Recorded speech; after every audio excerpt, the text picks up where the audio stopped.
Aj dneska sme zažili pár takých súťažiacich, ktorí namiesto využívania celého tela a celého ťažiska vystrkovali ramená, krčili si trapézy, vôbec nedýchali, telo smerovalo jedným smerom a ruky smerovali a masírovali niekde úplne inde. Panva bola častokrát pretlačená vpred, to znamená, že toto sú také tie polohy tela a pozície, ktoré som si ja konkrétne všímal, lebo tie potom následne ovplyvňujú to, že koľko energie ten terapeut vlastne stráca alebo používa na tú samotnú masáž. A ono sa to možno neprejaví na tom výsledku hneď dneska na tejto masáži, ale s odstupom času, za rok, za dva, za tri, mne potom na kliniku chodia práve takíto maséri, ktorí majú tie tela zničené práve tým, že nedávali pozor na seba a na to, ako pri tom stoja.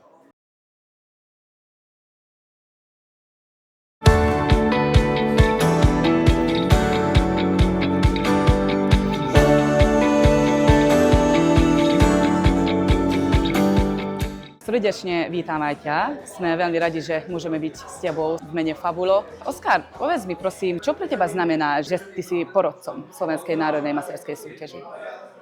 Ďakujem za privítanie. Byť porodcom na vlastne vôbec prvom ročníku Národnej masérskej súťaži je pre mňa cťou. Ja som rád, že spolu s organizátormi sa takéto podujatie vôbec uskutočnilo a veľmi si vážim, že som tu mohol byť a že sme vlastne aj tou formou, tou mojou prítomnosťou vlastne prepojili masáže ako pasívnu terapiu s tou aktívnou, nakoľko ja pracujem ako pohybový terapeut.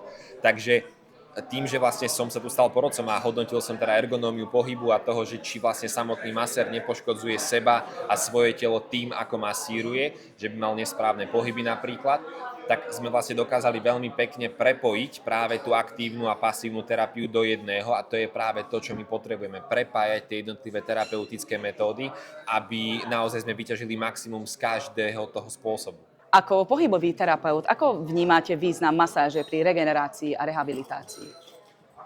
Z môjho pohľadu, aj ako z pohľadu pohybového terapeuta sú masáže veľmi dôležité, nakoľko napríklad ja ako pohybový terapeut alebo tréner, keď má pracovať s pohybom, tak potrebuje, aby ten človek bol pripravený na pohyb. No a pokiaľ nie je pripravený na pohyb, tak potrebuje absolvovať nejakú formu práve tej pasívnej terapie, čo je napríklad aj masáž.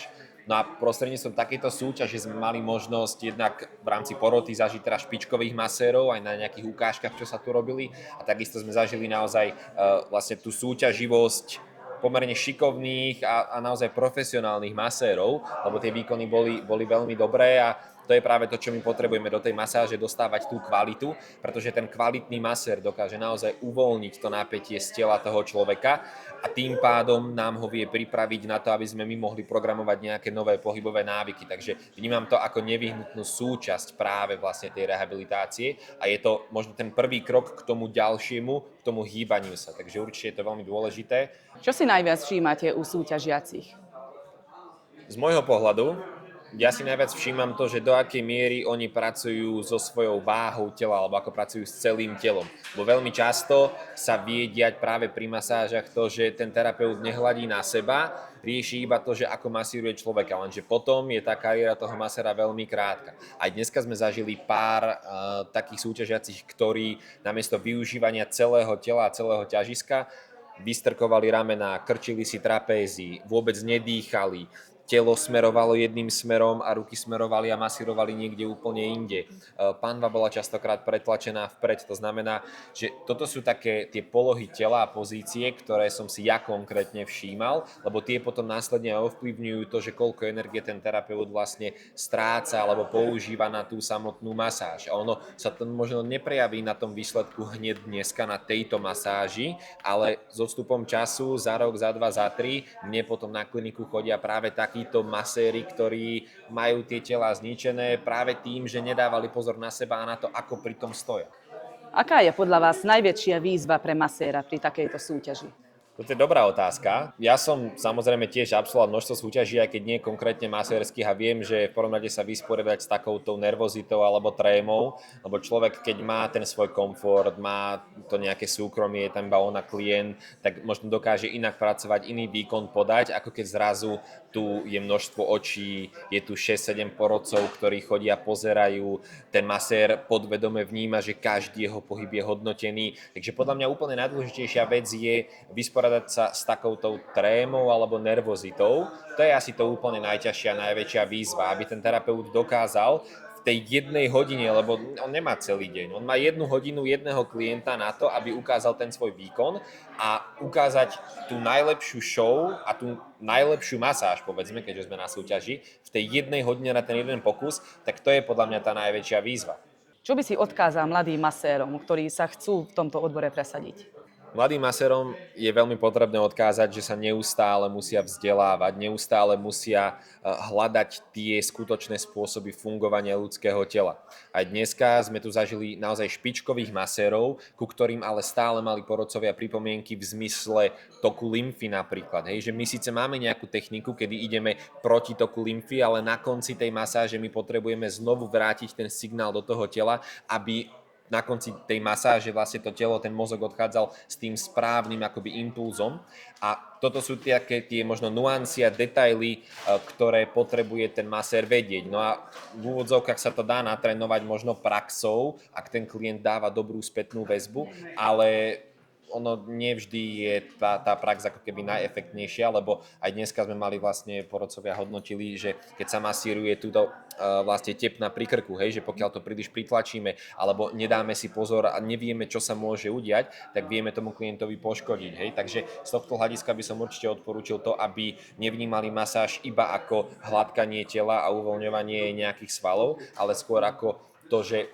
ako vlastne našou energiou my ovplyvňujeme energiu toho človeka, takže musia sa pozerať na to, ako to telo skutočne funguje. Preto neustále sa treba vzdelávať, neustále treba ísť do tej hĺbky toho, že čo každý môj dotyk a každý môj pohyb vlastne urobí. No a potrebujú trénovať, masírovať a tou svojou praxou potom sami vychytajú tie detaily a začnú viacej vnímať seba. A ešte jedna veľmi dobrá vec pre maséra začínajúceho je, nikto sa nenatáča a nikto sa nepozerá sám na seba pri tej práci. Treba dať telefón, natočiť sa niekedy raz za čas pri tej svojej masáži a ten masér sám dokáže potom sa na seba pozrieť a uvidí, kam mu smeruje telo, akú má polohu a tým pádom dokáže naozaj skvalitňovať tú samotnú svoju službu. Takže neustále vzdelávanie sa a neustále aj pýtanie si, ale aj hľadanie si tej spätnej väzby. Ako hodnotíš atmosféru tohto podujatia? Táto atmosféra tu bola perfektná. Pre mňa to bola veľmi zaujímavá skúsenosť, nakoľko som teda bol porodcom na masérskej súťaži prvýkrát. A o to viac, že to bol prvý ročník, národná masérska súťaž na Slovensku. To znamená, že jednak robíme slovenské veci na Slovensku, jednak spájame tých najlepších masérov, ktorých sa snažíme vzájomne v tej priateľskej súťažnej atmosféry posúvať k lepším výkonom. Všetci tu boli kamarátsky, priateľskí, porodcovia pomáhali účastníkom, účastníci navzájom si dávali spätnú väzbu, takže pre mňa to bola jednak zaujímavá, ale veľmi príjemná skúsenosť. Myslím si, že všetci určite sú spokojní aj s cenami, ktoré získali, aj so všetkým, čo sa tu dialo. Takže na prvý ročník to tu bolo nadštandardne dobré a samozrejme s každým ďalším ročníkom budeme tie veci určite, či už v rámci organizácie, alebo aj v rámci teda tej poroty a toho hodnotenia určite zlepšovať. Takže podľa mňa to bude len a len lepšie.